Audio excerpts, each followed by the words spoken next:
નમસ્કાર. ચાલો આજે આપણે કંઈક બહુ જ અલગ અને રસપ્રદ જોવાના છીએ. એક એવી બ્લુપ્રિન્ટ કે જેનો ઉપયોગ દુનિયાભરના લોકો માટે આધ્યાત્મિક કન્ટેન્ટ બનાવવા માટે થાય છે. અને આ કોઈ સામાન્ય બ્લુપ્રિન્ટ નથી, એ એકદમ શિસ્તબદ્ધ છે. ચાલો સાથે મળીને સમજીએ. ચાલો એક સવાલથી શરૂઆત કરીએ જે કદાચ ઘણા લોકોને થતો હશે. આજની આ ડિજિટલ દુનિયામાં જ્યાં ચારે બાજુ આટલો બધો ઘોંઘાટ છે, ત્યાં વર્ષો જૂના ઊંડા વિચારોને લોકો સુધી શુદ્ધ સ્વરૂપમાં કેવી રીતે પહોંચાડવા?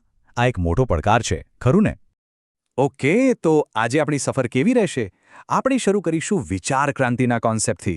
પછી જોઈશું કે દુનિયા સામે કયું સંકટ છે જેને આ ઉકેલવા માગે છે. એ પછી આપણે આખી આધ્યાત્મિક મીડિયાની બ્લુપ્રિન્ટને સમજીશું. અને હા, પ્રતીકોની શક્તિ, વિજ્ઞાન સાથેનું જોડાણ અને છેલ્લે આ બધા પાછળનો અંતિમ ધ્યેય શું છે એ પણ જોઈશું. તો તૈયાર છો? ચાલો શરૂ કરીએ. તો સૌથી પહેલાં આપણે સમજવું પડશે કે આ આખી મીડિયા સ્ટ્રેટેજીનો પાયો શું છે.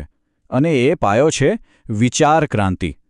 આ માત્ર બે શબ્દો નથી, પણ એક આખી ફિલોસોફી છે. ચાલો એને જરા ઊંડાણથી સમજીએ. જુઓ, વિચાર ક્રાંતિ એટલે ખાલી થોડા વિડીયો બનાવી દેવા એટલું જ નહીં. આ એક ગ્લોબલ મૂવમેન્ટ છે જેનો હેતુ સમાજમાં નૈતિક અને આધ્યાત્મિક રીતે બદલાવ લાવવાનો છે. આને યુગ નિર્માણ યોજના પણ કહેવાય છે. મતલબ કે એક નવા યુગના નિર્માણની યોજના. તો આની પાછળની દ્રષ્ટિ બહુ મોટી છે. હવે સવાલ એ થાય કે આટલી મોટી યોજનાની જરૂર જ કેમ પડે? એવી તો કઈ સમસ્યા છે જેને ઉકેલવા માટે આટલા મોટા પાયે કામ કરવું પડે? આ સમજવા માટે આપણે એ જોવું પડશે કે આ આંદોલન આજના વિશ્વની કઈ સમસ્યાને મુખ્ય માને છે. નિદાન એકદમ સ્પષ્ટ છે. આજનું મીડિયા સંદેશ કરતાં સંદેશ આપનાર વ્યક્તિ પર વધુ ફોકસ કરે છે. આપણી આસપાસ સેલિબ્રિટીઝ, ઇન્ફ્લુએન્સર્સ એટલા બધા છે કે જે અસલી સંદેશ છે, જે સનાતન સત્યો છે, એ તો ક્યાંક ખોવાઈ જ જાય છે. આ ઘોંઘાટ આપણું ધ્યાન ભટકાવે છે, સ્પષ્ટતા નથી આપતો. તો આ પ્રોબ્લેમના સોલ્યુશન તરીકે આ આંદોલને અમુક કાયમી પ્રોટોકોલ્સ બનાવ્યા છે. સમજી લો કે આ એક કડક નિયમાવલી છે, એકદમ શિસ્તબદ્ધ બ્લ્યુપ્રિન્ટ જેના આધારે જ બધું કન્ટેન્ટ બને છે. આ સુનિશ્ચિત કરે છે કે દરેક વિડિયો શુદ્ધ અને ફક્ત સંદેશ પર કેન્દ્રિત હોય, કોઈ વ્યક્તિ પર નહીં. તો આ કાયમી પ્રોટોકોલ્સ છે શું? વેલ, આખી રૂપરેખા 5 મજબૂત પાયા પર ટકેલી છે, જે પ્રોડક્શનની દરેક નાની મોટી વાતને કંટ્રોલ કરે છે. ચાલો આ 5 પાયાને એક પછી એક જોઈએ અને સમજીએ કે આ કેવી રીતે એક શક્તિશાળી સંદેશ બનાવે છે. હવે આવે છે સૌથી રસપ્રદ અને કદાચ સૌથી ચોંકાવનારો નિયમ: વિઝ્યુઅલ્સ પર કડક નિયંત્રણ. આ નિયમ પ્રતીકોની શક્તિ પર ભાર મૂકે છે અને કોઈપણ માનવ ચહેરાના ઉપયોગ પર સંપૂર્ણ પ્રતિબંધ મૂકે છે. ચાલો સમજીએ કે આની પાછળનું કારણ શું છે. અહીં તમે જુઓ, એકદમ સ્પષ્ટ છે. એક બાજુ એવી બધી જ વસ્તુઓ પર પ્રતિબંધ છે જે કોઈ વ્યક્તિ સાથે જોડાયેલી હોય, જેમ કે ફોટા, ચહેરા કે ફેશન. અને બીજી બાજુ ફક્ત એવા પ્રતીકોનો ઉપયોગ કરવાનો આદેશ છે જે સાર્વત્રિક છે, જેમ કે સૂર્ય, કમળ, આકાશગંગા, ઓમ. આ પસંદગી પાછળનો હેતુ વ્યક્તિત્વને હટાવીને સાર્વત્રિકતા પર ફોકસ કરવાનો છે. તો આનાથી થાય શું? જ્યારે આપણે વિડીયોમાં કોઈ ચહેરો નથી જોતા, ત્યારે આપણું ધ્યાન સીધું જ સંદેશ પર જાય છે. આપણો ફોકસ કોણ બોલી રહ્યું છે તેના પરથી હટીને શું કહેવાય રહ્યું છે તેના પર આવી જાય છે. આ રીતે જ્ઞાનનો પ્રકાશ એટલે કે શુદ્ધ વિચાર એ કોઈ પણ વ્યક્તિ કરતાં વધુ મહત્વનો બની જાય છે.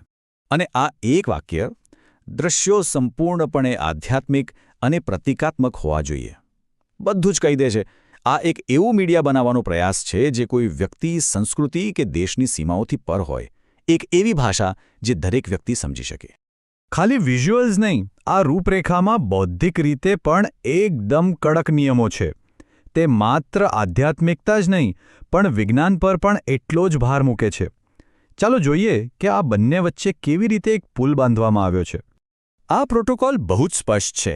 જો તમે કોઈ વૈજ્ઞાનિક વાત કરો તો તમારે એનું પ્રમાણ આપવું પડશે. રિસર્ચરનું નામ, વર્ષ, પબ્લિકેશન, બધું જ. આ માત્ર પારદર્શિતા માટે નથી, પણ વિશ્વસનીયતા માટે પણ છે. તે સાબિત કરે છે કે આ કોઈ અંધશ્રદ્ધા નથી, પણ તથ્યો પર આધારિત વાત છે. અને આ કોઈ ઉપરછલ્લી વાત નથી. આ એમની એક મુખ્ય વિચારધારા છે: વૈજ્ઞાનિક આધ્યાત્મિકતા. એટલે કે આધ્યાત્મ અને વિજ્ઞાનને અલગ નહીં, પણ એકબીજાના પૂરક માનવામાં આવે છે. પ્રાચીન જ્ઞાનને આધુનિક પુરાવાઓ સાથે જોડીને તે આધ્યાત્મિકતાને વધુ તર્કસંગત બનાવે છે. તો આ બધું, આટલા બધા નિયમો, આટલી શિસ્ત, આ બધું શા માટે? આ વિચાર ક્રાંતિનો અંતિમ હેતુ શું છે? ચાલો હવે આપણે આખી યોજનાના અંતિમ લક્ષ્ય પર એક નજર કરીએ. આનું મુખ્ય ધ્યેય છે એક વૈશ્વિક વિચાર ક્રાંતિ શરૂ કરવાનો. શુદ્ધ અને કેન્દ્રિત મીડિયા દ્વારા લોકોના વિચારોમાં સકારાત્મક પરિવર્તન લાવવાની પ્રેરણા આપવી. વ્યક્તિત્વથી ઉપર ઉઠીને સાર્વત્રિક સિદ્ધાંતો પર ફોકસ કરવું અને આખરે એક નવા અને વધુ સારા યુગના નિર્માણમાં મદદ કરવાનું. અને આ બધું આપણને એક મોટા સવાલ પર લાવીને મૂકી દે છે. શું ખરેખર શિસ્ત અને શુદ્ધતા પર બનેલી આવી સ્ટ્રેટેજી આખી દુનિયામાં પરિવર્તન લાવી શકે છે? શું આજની ભપકાદાર દુનિયામાં સાદગી અને સંયમ વધુ શક્તિશાળી સાબિત થઈ શકે છે? આનો જવાબ તો કદાચ સમય જ આપશે, પણ આ એક વિચારવા જેવો પ્રયોગ જરૂર છે.